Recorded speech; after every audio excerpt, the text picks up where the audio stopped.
सदा भक्ति गर्न थाले। विधि अनुसार राजाले विधि विधान गर्न थाले, विधि विधानले गर्न थाले र तदन्तर भगवान सत्यनारायणको कृपाले पहिले गुमाएका धन सम्पत्ति छोरालाई सब पुनः प्राप्त गरी यस लोकमा सबै किसिमका सुख भोग गरी अन्त्यमा भएको लोक सत्यपुर प्राप्त गर्दा भए र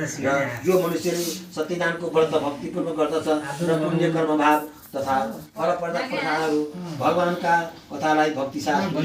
सुन्दछ त्यसले सत्यनारायणको भगवानको कृपाले धन धान्य समेत प्राप्त गरी दरिद्री भएमा धनवान हुन्छ बन्धक भएमा बन्धबाट छुटकारा पाउँछ कैदीबाट कारागारबाट छुटकारा पाउँछ डर पाएका भयबाट मुक्त पाउँछ। यसमा कुनै सन्देह छैन। यस व्रतका प्रभावले मनोकामना पूर्ण भई अन्त्यमा वैकुण्ठमा सत्यपुरमा सत्यपुर पुग्दा हे ब्राह्मण हो तपाईहरुलाई भगवान सत्यनारायणको व्रत बारे बताएँ। यो मनुष्यले सत्यनारायण भगवानको व्रत गर्दछ यस मनुष्य सदैव दुःखबाट मुक्त भई हुन्छ। यस कलियुगमा जुन मनुष्यले सत्यनारायणको व्रत र पूजा गर्दछ त्यसले पनि तुरुन्तै फल प्राप्त गर्दछ। तर कोही व्यक्तिले यिनलाई काल पनि भन्दछन्, कोही सत्य भन्ने गर्दछन्, कोही ईशा भन्ने गर्दछन्, कोही सत्यदेव भन्दछन्, सत्यदेव भन्ने गर्दछन्। तिनी सत्यनारायणको अनेक रूप धारण गर्छ। तर जुन रूप धारण उनले सबैको मनोकामना पूर्ण गर्नुहुन्छ र कलियुगमा सनातन भगवान विष्णु कुनै सत्यनारायण श्रेष्ठ महेश्वर सर्वकारी हो। जुन मनुष्यले सत्यनारायणलाई सधैँ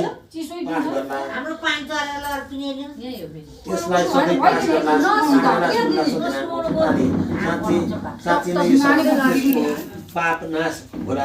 र जुन मनुष्यले पूर्वकालमा भगवान सत्यनारायणको व्रत गरेको छ भने त्यसलाई अर्को जन्ममा प्राप्त गर्नु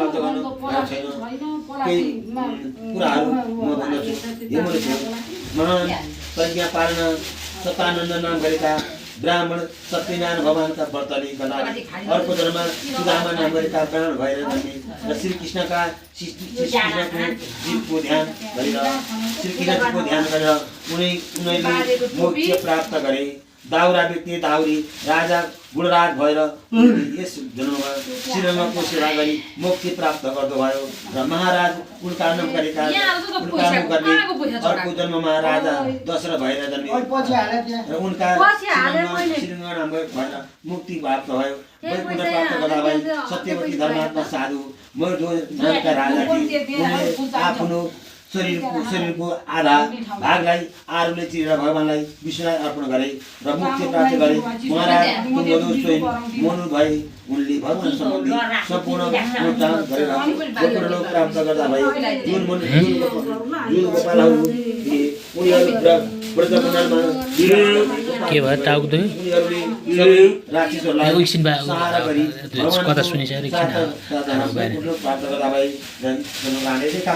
सत्यनारायण बताए सतमोह अध्याय श्री कृष्ण गोविंद हरे मुरारे हे नाथ नारायण वासुदेव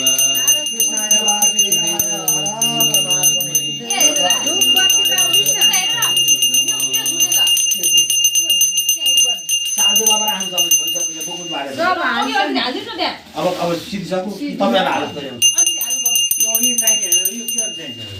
के त्यो अमे भइसक्यो त्यो राख्छौ त्यो हाउल गर्नु होइन सकिसक्यो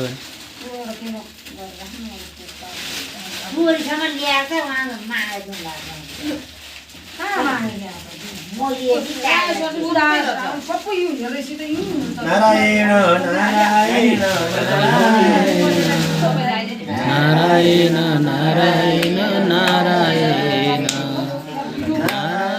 नारायण नारायण नारायण नारायण नारायण नारायण नारायण नारायण नारायण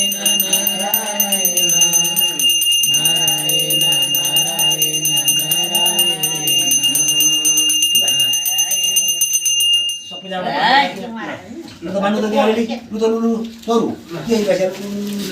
धेरै सबैलाई धेरै छैन अनि गर्नलाई सबै फटाफट यता लिनुहोस् धेरै छैन त्यति छ अनि दाउरा धेरै छैन क्या दाउरा धेरै छैन क्या चोर त हाल्नु त दाउरा धेरै छैन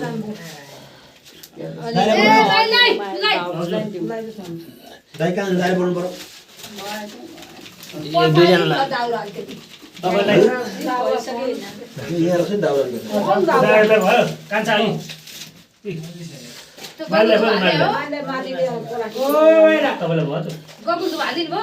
हालिहाल्छु यहाँ तपाईँलाई इन्टा दिइसकेछु चरु हाल्न आउनु भन्नु न मालदाईलाई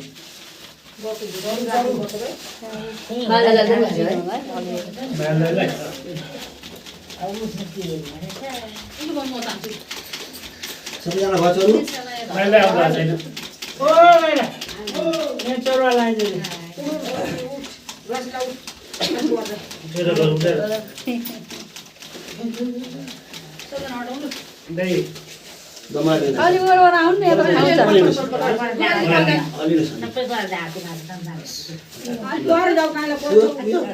सबैलाई भयो भयो ल अभ्याद बाजेको बिचरा खोइ आँसु निकाल्दै आँखा त अक्षर त्यही भएर एउटाको चाडा अक्षर दिएछ के धन्न पढ्यो दाजुभाइले पढ्छु भन्दै नि दिनु पऱ्यो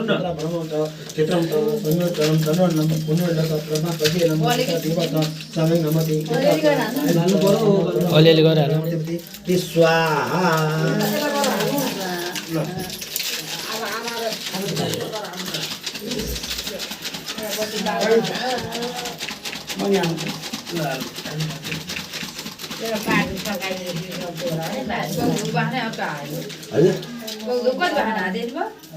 साल्दो भयो त्यो होइन अब यो उप कसरी निकाल्नु अब सालको औषध लाग्दा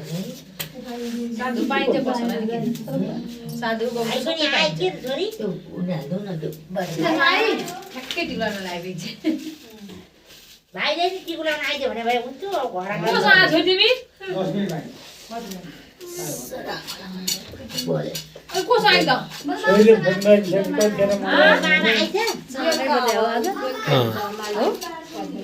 अनि भित्र आएन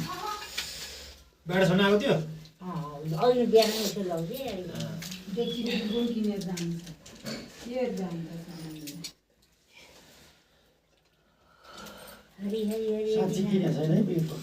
फुल्दै कहाँ भाइ लु फुल्दै त ओम त्रायकम जेजलङ त्रायकम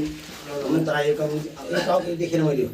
ओम त्रायकम जेजलङ त्रायकम पश्य पश्य त्रायकम तन्नो अस्तु त्रायकम मैले ओम त्रायकम जेजलङ त्रायकम ओम त्रायकम जेजलङ त्रायकम ओम त्रायकम जेजलङ त्रायकम पश्य पश्य पश्य त्रायकम तन्नो अस्तु त्रायकम ओम त्रायकम जेजलङ त्रायकम ओम त्रायकम जेजलङ त्रायकम अब हम देखे दे त्रायकम जेजलङ त्रायकम कस्य पश्य त्रायकम तन्नो अस्तु त्रायकम ओम त्रायकम जेजलङ त्रायकम कसा अब यो समान भिडियो बनाएर बस्छन् ओम त्रायकम जेजलङ त्रायकम कस्य पश्य त्रायकम कस्य पश्य त्रायकम तन्नो अस्तु त्रायकम ओम त्रायकम जेजलङ त्रायकम ओम त्रायकम जेजलङ त्रायकम कस्य पश्य त्रायकम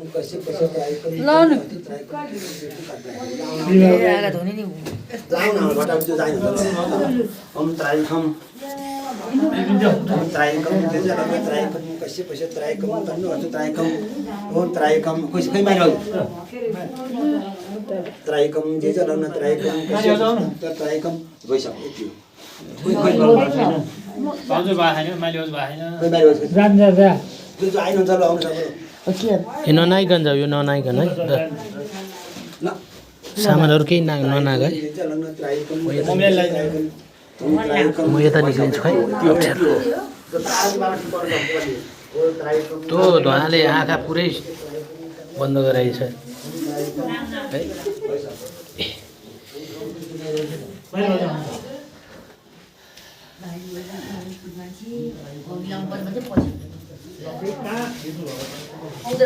ल सर्दिन्छ नि त